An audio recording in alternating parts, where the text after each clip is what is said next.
ও ভাই ও ভাই yes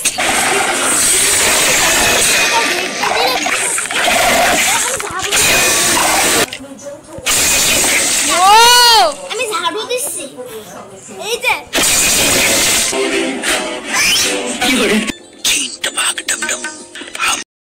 guys analytics এর পার্ট 2 তাড়াতাড়ি আসছে। Guys welcome back to my channel. তো আমরা পার্ট 2 নিয়ে এসেছি অ্যানালিটিক্সে। তোমাদের এত কি বলে